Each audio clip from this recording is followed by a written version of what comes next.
आठवडाभरापासून धाराशिव जिल्ह्यामध्ये पत्रकार परिषद घेण्याची सुरुवात ही खरं तर प्रस्तावितच होती. त्याचा थोडा ह्याची प्रस्तावना आणि ह्याचा संदर्भ थोडक्यात देतो.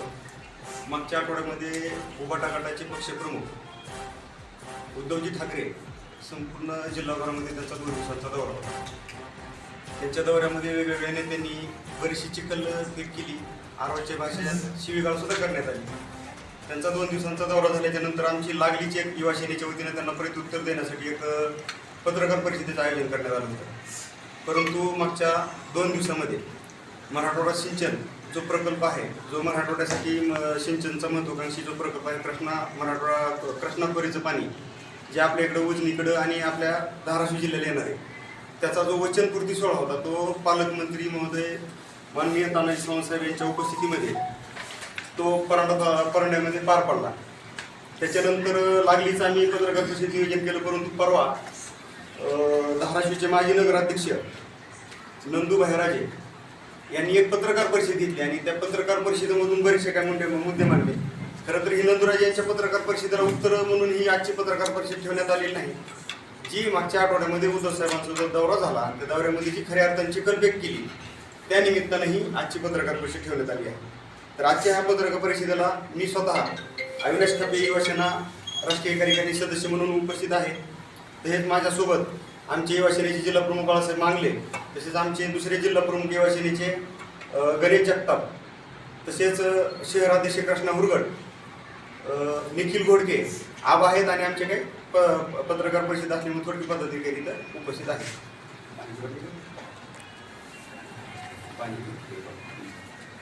नंदू भाईराजे यांनी काही गोष्टी इथं काल बोलत असताना बोललेल्या आहेत.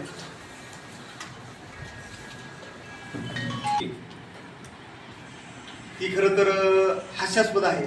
ते हास्यास्पद असण्याचं कारण असं आहे की नंदूराजे यांनी पत्रकार परिषदेमधून उत्तर म्हणून नाही तर पूर्वनियोजित आमची असणारी जी पत्रकार परिषद होती त्याच्यामुळे मुद्दा म्हणून आम्ही पुढे ढकलून आजच्या दिवशी आज इथं कळंब इथे घेत आहोत. कृष्णा मराठवाड्याचा वचनपूर्ती सोहळा झाला, पार पडला आणि जवळपास 11,000 कोटींची जी योजना आहे महत्त्वाकांक्षी, त्या योजनेचा वचनपूर्ती सोहळा पार पडल्याच्या नंतर तिथं आमचे नेते प्राध्यापक या जिल्ह्याचे भाग्य विधाते आणि त्याच तानाजी सावंत साहेबांना उद्देशून काही शब्दप्रयोग सुद्धा नंदूराजे यांनी केले. परंतु ती पत्रकार परिषद झाल्याच्या नंतर आज ह्या पत्रकार परिषदेमध्ये बोलत असताना मी एकच गोष्ट सांगणार आहे. इथं उल्लेख करत असताना नंदूराजेंनी काही गोष्टी केल्या आणि काल परवा काही ठिकाणी आंदोलन करण्यात आलं. सगळ्यात महत्त्वाची गोष्ट म्हणजे धाराशिवला जे परवा आंदोलन केलं, काल आंदोलन झालं, त्या आंदोलनामध्ये काही लोक कुंटलखाना चालवत असल्याचं दिसून आलं आणि त्या कुंटलखान्याच्या याच्यातून जवळपास 1 महिनाभर आतमध्ये जेलमध्ये राहून आले आणि त्या लोकांनी तानाजी सावंत साहेबांच्या विरोधात काल आंदोलन केलं. खरं तर हीच हास्यास्पद गोष्ट आहे. जे लोक कुंटलखाना चालवतात आणि त्याला ह्या जिल्ह्याचे लोकप्रतिनिधी असणारे आमदार आणि खासदार त्यांच्याकडून हप्ते घेऊन त्यांना पाठीशी घालण्याचं काम करतात आणि त्याच लोकांना नंदूराजे निंबाळकर यांनी काल पाठीशी घालण्याचं काम केलेलं आहे आणि तानाजी सावंत साहेबांवर चिखलफेक करण्याचं काम केलेलं आहे. दुसरी गोष्ट, त्यांनी सांगितलं की असभ्य भाषा तानाजी सावंत साहेबांनी वापरली. तर मला वाटतंय की असभ्य भाषा कशाला म्हणायचं? बाप काढला, ह्या बाप काढल्यामुळे त्यांच्या तळपायची आग मस्तकाला गेली, त्यांच्या बुडाला लागली आणि बाप, मी तुम्हाला माहिती आहे गेल्या 1-2 वर्षापासून तुम्ही पाहताय तुमच्याच उभाटा गटाचे तत्कालीन मुख्यमंत्री असणारे आणि तत्कालीन पक्षप्रमुख असणारे, जसं ज्या पद्धतीनं तानाजी सावंत साहेबांनी त्यांचा तत्कालीन उल्लेख केला त्याच पद्धतीने मी त्यांना सुद्धा तत्कालीन म्हणतोय. त्यांनी रोज उठसूट बाप काढतात, बाप चोरला आणि ते तर बाप काढतायत, परंतु त्यांचा बिनलग्नाचा पोरगा असणारा आदूबाळ, त्याला आदित्य ठाकरे म्हणणार नाही, त्याला मी आदूबाळ म्हणेल, तो आदूबाळ सुद्धा आमचा रोज बाप काढतोय. ज्याचं आणखी लग्न नाही तो रोज आमचा बाप काढतोय. मला वाटतंय जर तुम्ही आमचा सारखंच बाप काढत असाल, आमचे पक्षप्रमुख असणारे एकनाथजी शिंदे साहेबांचा बाप काढता, त्यांचा 3-4 वर्षाचा जो नातू आहे त्याचा सुद्धा तुम्ही खालच्या भाषेमध्ये उल्लेख करता. मला वाटतंय खरं तर तुमच्याविषयी आम्ही खालच्या भाषेत न बोलता तुम्हीच किती खालच्या दाराला जाताय आणि तुम्ही तुमची संस्कृती दाखवून येत आहे. वंदनीय बाळासाहेब ठाकरे यांच्या विचाराचे वारस तुम्ही होऊच शकत नाहीत. खऱ्या अर्थाने वंदनीय हिंदू हृदय सम्राट बाळासाहेब ठाकरे यांच्या विचारांचे वारस हे एकनाथजी शिंदे साहेब आहेत आणि ते तुम्हाला दाखवून दिलेले. दुसरी गोष्ट, बाप काढत असताना बऱ्याच गोष्टी केल्या आणि दुसरी गोष्ट, मी तुम्हाला ह्या महाराष्ट्रातल्या जनतेला आपल्या मीडियाच्या आजच्या ह्या पत्रकार परिषदेच्या माध्यमातून एकच प्रश्न विचारू इच्छितो की बापानं पक्ष फक्त तुमच्यासाठीच काढला का? ही काय वंश परंपरागत चालत असणारी मंत्री ट्रस्ट आहे का? त्या ट्रस्टवर तुमच्या बापानंतर तुम्ही बसणार, तुमच्यानंतर तुमचा नातू बसणार, नातवानंतर पंतू बसणार. मला वाटतं ही पब्लिक मध्ये काम करणारं क्षेत्र आहे आणि इथं वारसा चालणार नाही. तसेच दुसरी गोष्ट, नंदुभाई राजे बोलले किंवा खालच्या भाषेला एकदम तानाजी सावंत एकदम खालच्या भाषेत बोलले, असभ्य बोलले. तर तुम्हाला मी असभ्य भाषा इथे वापरणार नाही, परंतु असभ्य भाषा ज्या उद्धवसाहेब ठाकरे यांच्या स्टेजवरून एक कुठला तरी एक विस्तारक आहे, तो राज्यभर वाचाळीवर आणि इळू भाषण करतो, असा तो वाचाळीवर आहे. त्याने शब्दप्रयोग काय केले, मी जशाच तसे शब्दप्रयोग इथे व्यक्त करतोय. हलकट, काढून फेकून दिलेला, गद्दारांची अवलाद, तान्या लय कडू घेण्याचं, खेकड्याची अवलाद, तान्या सावंत. ह्याच्या कायचा भूमिका आमची तानाजी सावंत साहेब मामाला बोलल्यासारखी एकरी भाषा वापरतोय. ह्याचं वय काय, ह्याची अवकात काय, आणि प्रत्येक गोष्ट आम्ही सहन करतोय. याचा अर्थ असा नाही की आम्ही शेंड आहोत, परंतु ज्या भाषेत तो बोलला. दुसरी गोष्ट, ज्या स्टेजवर तुमचे पक्षप्रमुख भाषण करणार आहेत आणि अगदी पक्षप्रमुख तुमच्या स्टेजपर्यंत पोहोचलेले असताना सुद्धा तुम्ही स्टेजवर बोलत असताना काय बोललात? नितेश राणेंना उद्देशून बोलत असताना काय बोलले? नितेश राणे नेपाळचा आहे का राण्याचा आहे, त्याचा DNA टेस्ट केली पाहिजे, करून बघितली पाहिजे, नेमकं आहे कुणाचं कळाना. आता हे राजकीय स्टेज आहे आणि राजकीय स्टेजवर अशा पद्धतीचे अश्लील आणि आई बहिणीवर जाऊन त्यांच्या शब्दप्रयोग केले जातात. हे तुमच्या असभ्यतेचं वर्तन नाही का? हे माझं सांगणं ह्या जिल्ह्यातल्या जनतेला आहे आणि नंदुराजे निंबाळकर यांना आहे. हे तुम्हाला असभ्यतेचं वर्तन दिसत नाही का? दुसरी गोष्ट, मी चावला निमलला, त्याच्यानंतर 12 बैली चौऱ्या नांगर लावला. आता 12 बैली चौऱ्या नांगर लावणं ही तुमच्या सभ्यतेचं लक्षण आहे का नंदुराजे? ह्या जिल्ह्यातल्या आमदार आणि खासदार ओमराजे निंबाळकर आणि कैलास पाटील यांच्या सभ्यतेचं लक्षण आहे का? तुमच्या स्टेजवर अशा अर्वाच्य भाषेमध्ये शिवीगाळ केली जाते. दुसरी गोष्ट, तुमच्या स्टेजवर अंधारेबाई बोलतात. अंधारेबाई बोलत असताना काय बोलतात? तुम करे सो प्यार, तुम करे सो कायदा, आणि हम करे तो रासलीला, हम करे तो कॅरेक्टर ढिला. आता मला सांगा, रासलीला, कॅरेक्टर ढिला, प्यार हे एखाद्या राजकीय स्टेजवर सभ्यतेचं लक्षण आहे का? तर मला वाटतंय राजकीय स्टेजवर राजकारणाची पातळी जर सगळ्यात जास्त कोणी खालवली असेल तर उभाटा गटाचे नेते, आणि त्यांनी कुत्र्यासारखं आमच्या अंगावर येण्यासाठी, धावून जाण्यासाठी जे सोडलेले अंधारेसारखे, आणि तो कुठला जो विस्तारक आहे, कोण कुळी नावाचा, कोण वाळू चोर होता, चोऱ्या लावाड्या करून फक्त शिव्या देण्यासाठी त्याला स्टेजवर ठेवलं जातं आणि त्यांची असभ्यतेचा बाजूला ठेवून आमच्या असभ्यतेवर बोललं जातं. दुसरी गोष्ट, तानाजी सावंत साहेब त्या दिवशी ज्ञानेश्वर पाटलाविषयी बोलले.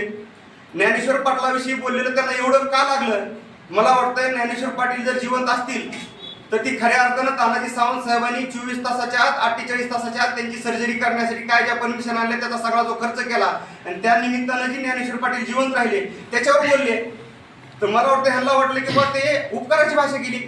मला सगळ्यात महत्वाची गोष्ट सांगायची आहे, जर ही तुम्हाला उपकाराची भाषा वाटत असेल तर तुमच्याच पक्षाचे पक्षप्रमुख उद्धव साहेब ठाकरे, आम्ही त्यांना आजी साहेब म्हणतो, उद्धव साहेबच म्हणतो, ते उद्धव साहेब ठाकरे उठसूट रोज आमचा बाप काढतात. महाराष्ट्राच्या जनतेला आम्ही काय केलं तर कोरोनामध्ये जे काम केलं त्या कामाच्या ह्याच्यातूनच हा महाराष्ट्र जिवंत राहिला. तर त्या निमित्तानंच महाराष्ट्र जिवंत राहिला. मग ही तुमची उपकाराची भाषा नाही का? मला इथं जाणीवपूर्वक एक गोष्ट सांगायची आहे, जर खऱ्या अर्थानं उद्धव साहेब ठाकरे यांनी कोरोनामध्ये घरात बसून फेसबुकवर काम करून जर महाराष्ट्राच्या जनतेला वाचवण्याचं काम केलं असेल तर मला इथे महत्वाची गोष्ट सांगावी लागेल. सन्माननीय त्यावेळेस आरोग्यमंत्री असणारे राजेश टोपे यांच्या आई एक्सपायर झाल्या होत्या. आई एक्सपायर झाल्याच्या नंतर त्या आईला अग्नी दिल्याच्या नंतर ते महाराष्ट्राच्या जनतेसाठी संपूर्ण महाराष्ट्रावर प्रत्येक जिल्ह्यामध्ये फिरून कोरोना काळामध्ये कुठं काय कमी जास्त घडतंय का त्या प्रत्येक गोष्टीचा आढावा घेत होते. राजेश टोपेंचा मुद्दाम उल्लेख करतो कारण ज्यांनी काम केलं तिथं त्यांचा उल्लेख केलाच पाहिजे. दुसरी गोष्ट, उद्धव साहेब आजारी होते, ठीक आहे, तुम्ही आजारी होतात, मग तुमच्या घरात असणार तुम्ही ज्याला मंत्रीपद दिलं, जो तुमचा मुलगा होता, जो तरुण होता, ज्याचं आणखी लग्नही झालं नव्हतं, त्याच्या मागे संसारही नव्हता, तो घरात बसून काय करत होता? लहान लेकरासारखं, लहान बाळासारखं आजूबाळ घरात बसून काय करत होतं? ह्या गोष्टीचं उत्तर मला या निमित्तानं नंदुराजे निंबाळकर आणि उभाटा गटाच्या नेत्यांनी इथं देणं आवश्यक आहे. बऱ्याच ठिकाणी बोललं जातं साहेबांच्या बोलण्यातून पैशाचा माज दिसतो. अरे पैशाचा जर माज दिसत असेल तर ह्याच पैशाच्या माजातून तुमच्या दृष्टीने तुम्ही ज्याला माज म्हणता ना त्याच ह्याच्यातून तुम्हाला खासदारकीचं तिकीट आणण्यासाठी सावंत साहेबांनी सांगितले की 10 कोटी रुपये आम्ही चेकनं दिले. की काय लपून छपून बोलले का? चेकनं दिलेले 10 कोटी आणले, तुमच्यासाठी तिकीट मागलं, तुम्हाला निवडून आणण्यासाठी तन मन आणि धन लावून फिरले आणि तुम्हाला माणसात आणून बसवलं, तुम्हाला श्रीमंत केलं. पैशाच्या माजाचा विषय जाऊ द्या, पण तुम्हाला श्रीमंत केलं त्याचं काय, तुम्ही त्याच्यावर कधी बोलणार? म्हणजे फक्त खायचं प्यायचं झालं, पोट भरलं की गांडीला हात पुसून बाहेर फिरायचं आणि गिल्लाच्यासारखं वागायचं, हे लक्षण ह्या जिल्ह्यातल्या लोकप्रतिनिधीचा, आमदार, खासदार आणि त्यांच्यासोबतच आता नंदुराजेंचं चालू झालेलं आहे. दुसरी गोष्ट, त्यांनी उल्लेख करत असताना भाई उद्धवराव पाटील यांची आठवण करून दिली. नक्कीच भाई उद्धवराव पाटलांचं हा फार मोठा जिल्ह्याला इतिहास आहे. त्यांच्या माध्यमातून या जिल्ह्याला एक पद आणि प्रतिष्ठान, एक विचार महाराष्ट्राला मिळालेला आहे. खरं तर त्यावेळेस त्यांना मुख्यमंत्री पदापर्यंत जाणारा एक चेहरा होता आश्वासक या जिल्ह्याचा. जर खरंच त्यावेळेस ते मुख्यमंत्री झाले असते तर हा जिल्हा मागास यादीत राहिला नसता. परंतु ज्यावेळेस त्यांनी भाई उद्धवराव पाटलांचा उल्लेख करून दिला, मला वाटतंय भाई उद्धवराव पाटील हे शेतकऱ्यांचे नेते होते आणि तेरणा कुणी उडवला हे जग जाहीर आहे. ज्यावेळेस ओमराजे निंबाळकर यांच्या हातात तेरणा गेला, त्या मामा बाच्यांनी मिळून तेरणाचं भंगार विकलं आणि राख रांगोळी केली आणि त्याच माध्यमातून डुकीचा एक शेतकरी होता, त्याने आत्महत्या केली चिठ्ठीत लिहून. त्याची केस आणखी चालू आहे. मग तुम्ही इथल्या शेतकऱ्यांना देशद्रोहीला लावण्याचं काम केलं. मग तुम्ही भाई उद्धवराव पाटलांचा नाम उल्लेख करत असताना ओमराजेंनी जे देशद्रोहीला लावण्याचं काम केलं शेतकऱ्यांना, त्याचा तुम्ही विसर पडल्यासारखं दिसून येतं. दुसरी गोष्ट, आणखी एक महत्वाची गोष्ट आहे, जिल्ह्याबाहेरच्या माणसाला हद्दपार करा. सगळ्यात महत्वाची गोष्ट,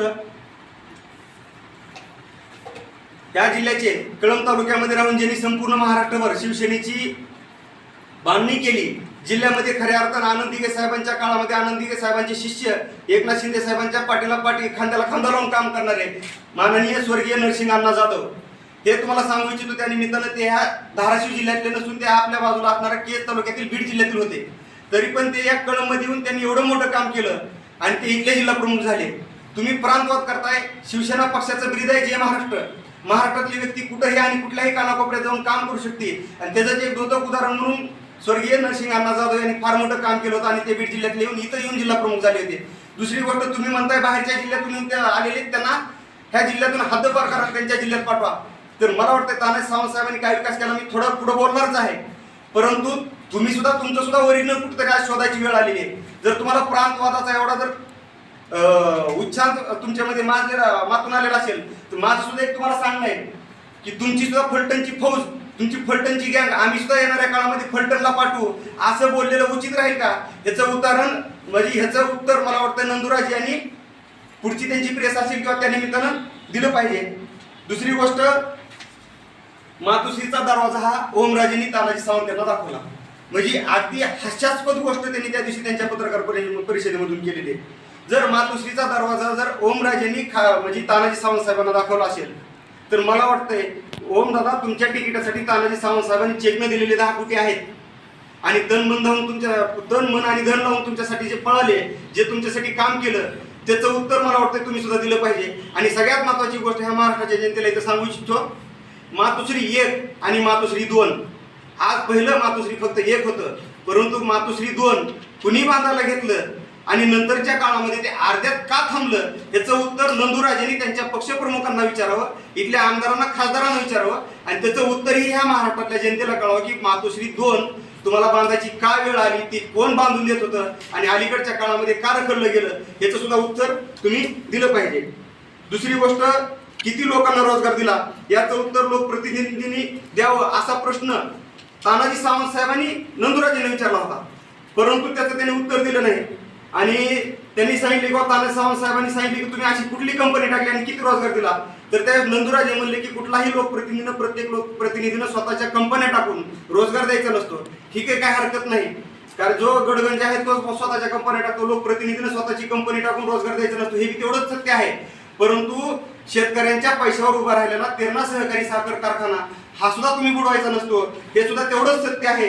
मामाच्या आणि भाच्याच्या नावाने किती गुत्तेदारे चालतात. या जिल्ह्यातले MSCBचे मोठमोठे टेंडर असणारे, या जिल्ह्याचे खासदार असणारे आणि आमदार असणारे, या दोघांच्या मावस भाऊ असतील, सख्खे भाऊ असतील, त्यांचे मामा असतील, भाचे असतील, यांच्या किती लोकांच्या नावाने किती गुत्तेदारे चालतात आणि यांच्यासोबत काम करणारे किती कार्यकर्त्याच्या नावाने किती गुत्तेदारे चालतात, हे सुद्धा बघणं तितकंच महत्वाचं आहे. फक्त 65,000 मोबाईल नंबर आहेत, एवढा रिकाम टेकडा खासदार मला वाटतं ह्या देशाच्या पाठीवर कुठंच नाही की 65,000 मोबाईलमध्ये नंबर सेव्ह करतो आणि उठसूट फक्त फोनवर बोलतो. म्हणजे एखाद्याच्या संडासमधलं पाणी गेलं, एखाद्या कार्यकर्त्यानं फोन लावला की दादा बोलू का नको, अरे बोल रे तू बोल, काय अडचण आहे तुझी बोल, दादा एकदम शुल्लक काम आहे, अरे तू बोल तुझं काम करतो, अशा पद्धतीने बोलतात. संडासातलं पाणी गेलं म्हणून सुद्धा खासदाराला फोन लावतात. मला वाटतं खासदाराला सुद्धा जनाची नाही मनाची थोडीफार वाटली पाहिजे. एवढ्या क्षुल्लक कामं करत बसण्यापेक्षा देशातून एखादा प्रकल्प आणावा. हा आकांक्षित जिल्ह्याच्या यादीमध्ये असणारा हा आपला धाराशिव जिल्हा आहे. त्या जिल्ह्यावर त्यांनी काहीतरी काम करावं. कुणाच्या तरी मानगुटीवर बसून कुणाचा तरी कमीपणा दाखवायचा, त्याच्यावर सुद्धा मी थोड्या वेळात येणार आहे. त्या मतदारसंघामध्ये जवळपास लोकसभेला 10 तालुके आहेत. लातूर जिल्ह्यातला औसा आहे, बार्शी म्हणजे सोलापूर जिल्ह्यातला बार्शी आहे आणि आपल्या जिल्ह्यातले जवळपास 8 तालुके आहेत. ह्या 10 तालुक्यामध्ये किमान त्यांनी 10 कार्यकर्त्यांना तरी चांगलं कुठं रोजीरोटी दिलेली आहे का? 10 लोकांना तरी 10 कार्यकर्त्यांना तरी कुठं स्टँड केले का? याचं उत्तर त्या निमित्तानं ओमराजे यांनी देणं आवश्यक आहे. दुसरी गोष्ट, आम्ही गरीब आहोत, आम्ही शेतकरी पुत्र आहोत. आमच्याकडे तानाजी सावंत साहेबांसारखा पैशाचा माज नाही. ठीक आहे, तुमच्याकडे पैशाचा माज नाही.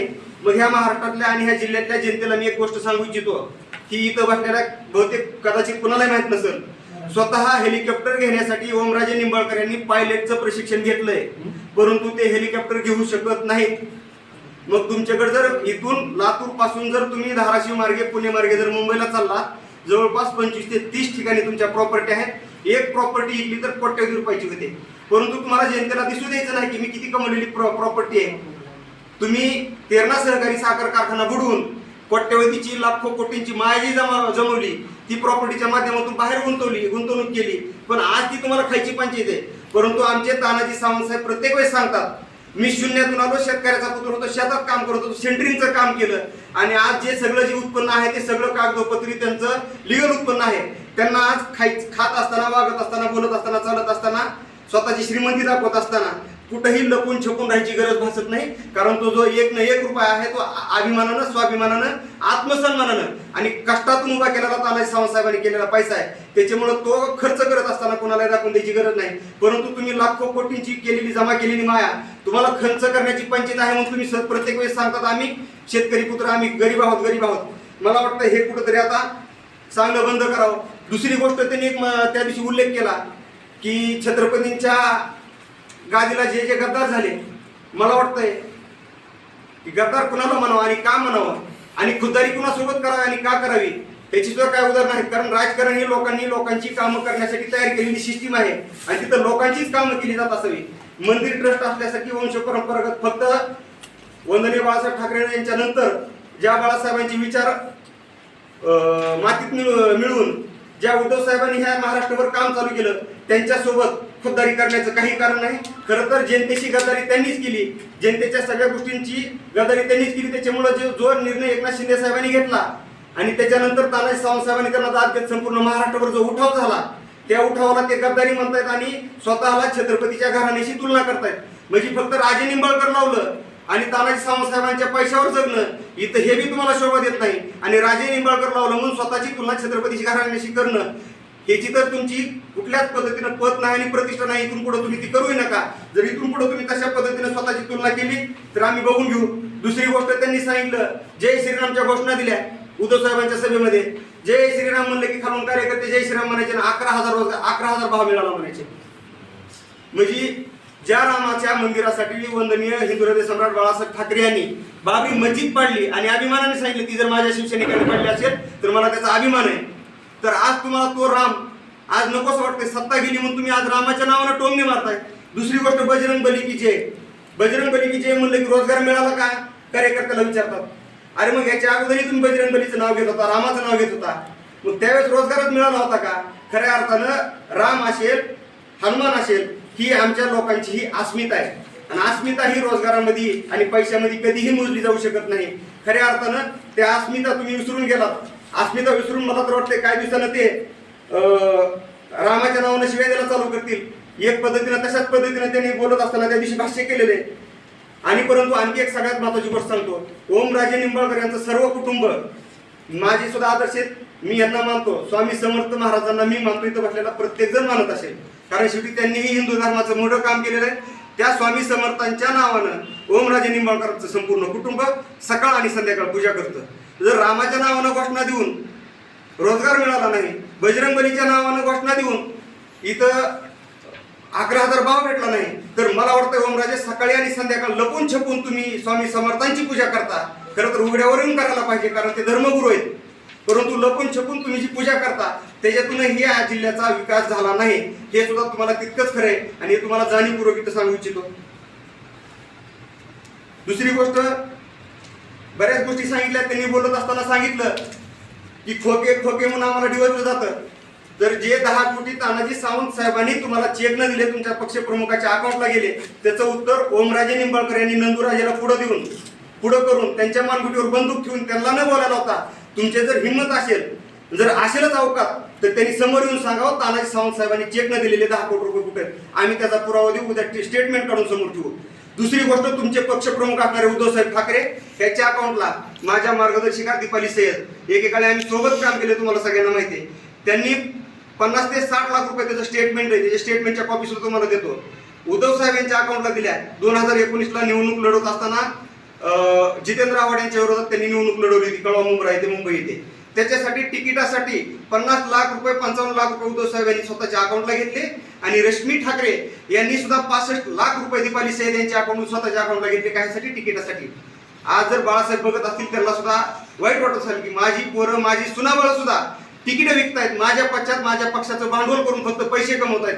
जर तुम्ही आम्हाला खोक्याची भाषा वापरत असाल, द्यायला सुद्धा दानत लागते. घेणारी प्रत्येक वेळेस तुमच्यासारखी गद्दारच नसतात. खऱ्या अर्थानं तुम्ही घेऊन पलटणारे, खऱ्या अर्थानं तुम्ही गद्दार आहात. मला वाटतं द्यायला दानत लागते, आणि ती दानत एकनाथ शिंदे साहेबांमध्ये आहे आणि तानाजी सावंत साहेबांमध्ये आहे. त्याच्यामुळं तुम्ही जनता, निष्ठा आम्हाला जनतेशी असते, आम्हाला तुमच्याशी निष्ठा ठेवण्याचं काहीही कारण नाही, आणि ते तुम्ही शिकू सुद्धा नाही. डॉक्टर, परत एक गोष्ट सांगतो, बऱ्याच वेळेस सांगितलं त्यांनी की सावंत साहेबांनी काय केलं, तर सावंत साहेबांनी केलेल्या गोष्टी सांगतो. या अख्ख्या उबाटा गटाच्या नेत्यांनी, ह्या जिल्ह्यातल्या, धाराशिव जिल्ह्यातल्या अख्ख्या उबाटा गटाच्या नेत्यांनी सगळ्यांनी मिळून जेवढा रोजगार दिला नाही, तेवढा रोजगार फक्त एकट्या तानाजी सावंत साहेबांनी ह्या जिल्ह्यामध्ये दिलाय. ही या गोष्ट तुम्ही विसरता कामा नये. मराठवाडा सिंचन प्रकल्प, कृष्णा मराठवाड्याचं पाणी जे आहे बोगद्यातून जे येत आहे, वॉटर ग्रीड प्रकल्प जो आहे, जो महत्वाकांक्षी प्रकल्प आहे, गेल्या 20 ते 30 वर्षापासून रखडला होता. आणि शरद पवारांनी ह्या मराठवाड्याला अंधार ठेवायचं, दुष्काळ ठेवायचं म्हणून ते पाणी इकडे रोखलं होतं. त्या सगळ्या एनओसी काढून तानाजी सावंत साहेबांच्या माध्यमातून जवळपास 11,000 कोटीची योजना मंजूर झाली, आणि त्याला जवळपास 2,000 कोटी वर्ग सुद्धा झाले, आणि प्रत्यक्षात काम झालं. येणाऱ्या 2 ते 3 महिन्यामध्ये मराठवाड्याला पाणी भेटणार आहे. कसं भेटणार काय नाही, तुम्ही परवाच्या दिवशी पत्रकार परिषदेच्या माध्यमातून, त्या कार्यक्रमाच्या माध्यमातून तुम्ही कव्हर केलेले. दुसरी गोष्ट, धाराशिव जिल्ह्याला पाणी पुरवठा योजना आली, 200 कोटी आले. आता तुम्ही म्हणत असाल हे तुमच्या काळात आलं नाही, उद्धव साहेब मुख्यमंत्री असताना आले, परंतु त्यावेळेस नगरविकास खात्यातून एकनाथजी शिंदे साहेबांनी 200 कोटी रुपयाचा निधी हा धाराशिव शहराच्या पाणी पुरवठ्यासाठी दिला. दुसरी गोष्ट, आता सावंत साहेबांनी 149 कोटी धाराशिवला दिले नगरविकासच्या माध्यमातून. भूमपरांडा वाशीसाठी 250 कोटी दिले. जिल्ह्यात 500 बेडचे अद्ययावत हॉस्पिटल आहे प्रस्तावित, त्याचं काम सुरू होत आहे. कळंबमध्ये 50चं बेड जवळपास त्यांनी 100वर केले. पुन्हा जिल्ह्यात आरोग्यासाठी 21 महिन्यामध्ये तुम्हाला नवल वाटेल 850 कोटी रुपयांचा निधी खर्च केलेला आहे. भैरवनाथ समूहातर्फे हजारो लोकांना रोजगार मिळवून देण्याचं काम केलंय. तसेच राज्यामध्ये 10,949 रिक्त पद भरती आरोग्य विभागातली गट क आणि ड वर्गातली सुरू केलेली आहे, आणि त्याला जलद गती यावी म्हणून त्याला ऑनलाईन केलेली ही पहिली भरती प्रक्रिया आहे, ती लवकरच पार पडणार आहे. दुसरी गोष्ट, तुम्हाला माहिती, बदलीच्या माध्यमातून पैशांचा सावळा गोंधळ सगळीकडे माजत असतो, तर तो रोखण्यासाठी सावंत साहेबांनी काय केले, तो सावळा गोंधळ रोखण्यासाठी जी बदली आहे त्या बदलीसाठी ऑनलाईन ऍप काढले. ज्याला बदली पाहिजे त्याला ऑनलाईन अर्ज करायचा. पहिल्या प्रेफरन्समध्ये बसला तर ठीक, दुसरा, आणि दुसऱ्यामध्ये नाही बसला तर तिसरा. अशा पद्धतीनं तिथं कुठलीही पार्शालिटी ठेवलेली नाही. अशा पद्धतीनं पारदर्शक कारभार हा, मला वाटतंय प्राध्यापक डॉक्टर तानाजी सावंत साहेबांनी, या जिल्ह्याचे भाग्यविधाते असणारे तानाजी सावंत साहेबांनी, आणि त्यांचाच उल्लेख तुम्ही परवाच्या पत्रकार परिषदेमध्ये नंदुराजाने विचारला होता की जिल्ह्याचे भगीरथ म्हणून तुम्ही एक जाहिरात दिली होती. म्हणजे सोबत काम करत असताना फक्त पैशाची भाड खायची म्हणून तुम्ही सावंत साहेबांच्या नावाने जाहिरात दिली होती का, जिल्ह्याचे भगीरथ म्हणून? आणि आज सत्तेतून बाहेर पडलात आणि सावंत साहेबांच्या विरोधात काम करताय म्हणून लगेच तुम्ही त्यांच्यावर खालच्या भाषेत बोलताय आणि सभेचं लक्षण तुम्ही दाखवून देताय. मला वाटतं ह्याही गोष्टीचं व्यवस्थित उत्तर नंदुराज यांनी देणं आवश्यक आहे. दुसरी गोष्ट, कळंबमध्ये येऊन त्यांनी आपांचा कार्यक्रम केलाय. खऱ्या अर्थानं मागच्या 15 ते 20 दिवसापूर्वीची वावड्या उठवणारी बातमी आली होती. मला माहिती आहे, उबाटा गटाच्या आमदाराच्या जवळच्या एका माणसानं जाणीवपूर्वक शिवाजी आप्पा कापसे यांची बातमी लावली, आणि ते लवकरच तानाजी सावंत सोबत येणार अशा वावड्या उठवल्या. मी तानाजी सावंत साहेबांसोबत चर्चा केली. शिवाजी आप्पा कापसे आणि तानाजी सावंत साहेब यांची एकही आतापर्यंत भेट झाली नाही, किंवा फोनवरही आतापर्यंत बोलणं झालं नाही. परंतु त्यांचं पक्षात राहून पक्षात खच्चीकरण करण्यासाठी आमदार आणि खासदारानं त्यांनी आमदारकी मागू नये म्हणून त्यांच्या स्वभावाचा फायदा घेत, त्यांच्या अडाणीपणाचा फायदा घेत, त्यांच्या मानगुटीवर बंदूक ठेवून कळमचा कार्यक्रम पार पडला. परवाच्या दिवशी मला वाटतंय अतिक्रमण हटवलं. जर तुमच्यामध्ये आमदार आणि खासदारमध्ये तुम्ही लोकप्रतिनिधी आहात, जनतेची कामं करत आहात, तर मला वाटतं शिवाजी आप्पा कापसे यांची या कळंब तालुक्याला गरज आहे.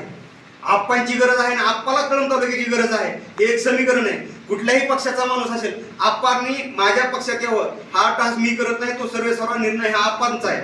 परंतु आप्पांचं खच्चीकरण करण्याचं काम जाणीवपूर्वक आमदार आणि खासदारांनी केलंय. परवाच्या दिवशी अतिक्रमण हटवलं. आप्पांनी कळंब शहरामध्ये बुलडोजर चालवला. ज्या पद्धतीनं उत्तर प्रदेशचे मुख्यमंत्री योगी आदित्यनाथजी साहेब ज्या पद्धतीनं त्यांनी उत्तर प्रदेशच्या अतिक्रमणावर बुलडोजर चालवला, त्याच पद्धतीनं कळंब शहरात अतिक्रमणावर बुलडोजर चालवण्याचं काम शिवाजी आप्पा कापसे यांनी केलं. परंतु त्यांना कुठलीही साथ न देण्याचं काम आमदार आणि खासदारांनी केलं. त्यांच्यात हिंमत नव्हती, ताकद नव्हती, म्हणून अतिक्रमण ज्या दिवशी हटवायचं त्या दिवशी ते कळंबमध्ये आले नाहीत. दुसरी गोष्ट, तुम्ही जनतेच्या जर गप्पा मारत असाल तर तुम्ही, आपल्याला माहिती आहे केस कुसळ मार्गाचं काम सुरू आणि कन्नरवाडीच्या आसपास बरंचसं काम बाकी आहे. तिथं अतिक्रमण आहे. पारधी समाजातले काही लोक तिथले हटत नाहीत. जर आमदार आणि खासदारांमध्ये हिंमत असेल तर कित्येक ऍक्सिडेंट झाले, कित्येक लोकांच्या गाड्या तिथं रोडच्या खाली घसरून, कुणाचा ऍक्सिडेंट झाला, कुणाचा पाय मोडला, कुणाचा हात मोडला, कुणी मेले.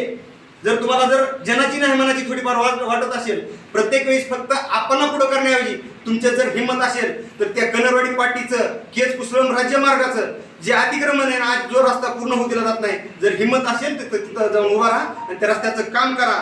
ही गोष्ट सांगतोय. दुसरी गोष्ट, स्वभावाचा फायदा घेत आपण येड्यात काढण्याचं काम केलं. बाजार समितीचे सभापती आणि या तालुक्याचे तालुका प्रमुख असताना जो रस्ता आपांच्या काळात झाला, ज्या रस्त्याला एकनाथजी शिंदे साहेबांच्या सरकारमध्ये तानाजी सावंत पालकमंत्री असताना ज्या रस्त्याला निधी देण्याचं काम केलं, जो बाजार समितीचा रस्ता वर्षानुवर्षे हाल झाले, तिथं रस्त्याचे खड्डे होते, ते खड्डे बुजवण्याचं काम आणि तिथं अद्ययावत रस्ता करण्याचं काम केलं, तानाजी सावंत साहेबांच्या माध्यमातून झालं. त्या रस्त्याचं काम शिवाजी आप्पा कापसे यांनी सभापती काळात त्यांच्या केलं. त्या रस्त्याचा लोकार्पण सोहळा हा तुमच्या पक्षाच्या नेत्यांनी, तुमच्या पक्षाच्या पक्षप्रमुखांनी, उभाटा गटाच्या नेत्यांनी त्या सोहळा पार पडला. आणि त्याच्या पोस्ट टाकत असताना ओमराजे यांनी साधा तालुका प्रमुखांचा उल्लेख नाही, ज्यांनी काम केलं त्यांचा उल्लेख नाही, ज्यांनी अतिक्रमण हटवलं त्यांचा उल्लेख नाही. त्या कळंबमध्ये आप्पाशिवाय कुठल्याही पक्षात आणि पक्ष जाऊ देव कुठलीच गाडी हलू शकत नाही. अशा आप्पांचं खच्चीकरण करण्याचं काम ओमराजे निंबाळकर आणि कैलास घाडगे या दोघांनी केलेले आणि ते जाणीवपूर्वक केलेले. दुसरी गोष्ट, पक्षप्रमुखाच्या सभेत नाव खालून कार्यकर्त्यांनी सांगितलं तुम्ही नाव घ्या, तरी नाव घेतलं जात नाही. काल परवा एक जणांनी राजीनामा दिला, अजित गुरव नावाचा कार्यकर्ता पदाधिकारी, त्यांनी राजीनामा दिलाय. त्या राजीनाम्यामध्ये स्पष्ट उल्लेख केलाय. परंतु आप्पा, माझं एक तुम्हाला सांगणे, लोकप्रतिनिधी कसा असावा तर तो एकमेकाला साथ देणारा असावा, एकमेकाचे पाय खेचणारा नसावा. तर ही संकुचित विचारसरणीनं काम करणारे ह्या जिल्ह्याचे आमदार आणि खासदार ते काम करतात आणि तुमचं पाय खेचण्याचं काम करतात. परंतु आपण एक माझं अत्यंत मार्मिक आणि तळमळीने सांगणे, आप्पा, जर तुम्हाला थोडीफार समज असेल राजकारणात, इथून पुढे तुम्ही जर समज घेऊन काम करणार असाल तर तुमच्या फक्त आत्मसन्मानाचा विषय नाही, तर तुमच्यावर प्रेम करणाऱ्या कळंब तालुक्यातल्या, कळंब शहरातल्या प्रत्येक एक कार्यकर्त्याच्या अभिमानाचा आणि स्वाभिमानाचा हा प्रश्न आहे. किमान तुम्ही स्वतःच्या आत्मसन्मानाचा विचार जरी नाही केला, किमान कार्यकर्त्यांच्या अभिमानाचा आणि स्वाभिमानाचा विचार करून इथून पुढे वागावं आणि इथून पुढे कुठला जो निर्णय घ्यायचा आहे तो निर्णय घेत असताना त्या पद्धतीने तुम्ही तो निर्णय घ्यावा. दुसरी गोष्ट, आप्पांचा विषय बऱ्याचशा काही गोष्टी जी बोलायच्या होत्या, आप्पांचा विषय बोलणं झालेलं आहे त्याच्यानंतर. आणि मला खरं तर नंदुबाईवर बोलायचं नव्हतं, परंतु त्यांनी पत्रकार परिषदेच्या माध्यमातून योगायोगाने ज्या गोष्टी मांडल्या त्या गोष्टीवर सुद्धा बोललोय. परंतु नंदुबाई यांना सुद्धा एक माझं तुमच्या माध्यमातून सगळ्यात महत्त्वाचं कळवळीचं सांगणं आहे की नंदुबाई राजे निंबाळकर, तुम्ही नावाप्रमाणेच नंदीबाईलासारखं वागू नका. हे माझं तुम्हाला ठामपणे सांगणं आहे. तुम्ही स्वतःचा विचार आमदार आणि खासदार यांच्याकडे घाण ठेवून वागू नका, नाहीतर ज्या पद्धतीनं शिवाजी आप्पा कापसे यांचं कांड झालं त्याच पद्धतीनं तुमचं धाराशिव शहरामध्ये हे आमदार आणि खासदार कांड केल्याशिवाय राहणार नाहीत. आणि परत एकदा मी आप्पांना माझं सांगणं आहे, आप्पा, ज्या पद्धतीनं तुम्ही त्या कळंब शहरातलं अतिक्रमण हटवलं त्याच पद्धतीनं या धाराशिव जिल्ह्यातल्या ज्या लोकांनी तुमचा आतापर्यंत वापर केला, त्या अतिक्रमणावर ज्या पद्धतीने बुलडोजर चालवला, त्या राजकारणाच्या अतिक्रमणावर सुद्धा तुम्ही बुलडोजर चालवावा आणि स्वतःचा अभिमान, स्वाभिमान आणि आत्मसन्मान जागा करून त्या जनतेला दाखवून द्यावं. एवढंच मी सांगतो. मला वाटतं पत्रकार परिषदेमध्ये काही ज्या गोष्टी बोलायच्या होत्या तेवढे मी बोललेलो आहे. तुमच्याकडे जर काही प्रश्न असतील तर तुम्ही विचारू शकता. त्यांचा आतापर्यंत जो इतिहास आहे तो नेहमीच म्हणजे वादग्रस्त राहिलेला आहे. त्यांचे जे स्टेटमेंट असतात ते नेहमीच वादग्रस्त असतात आणि त्यांचीच पातळी जी आहे ती नेहमी त्यांच्याकडून येते ती गोष्ट. नाही तुम्ही पातळीची भाषा करत असाल तर ठीक आहे ना, मी तुम्हाला त्याच गोष्टी सांगितल्या. त्यांनी तुम्हाला जी गोष्ट सांगितली ना, परंतु त्यांनी अभिमानानं आणि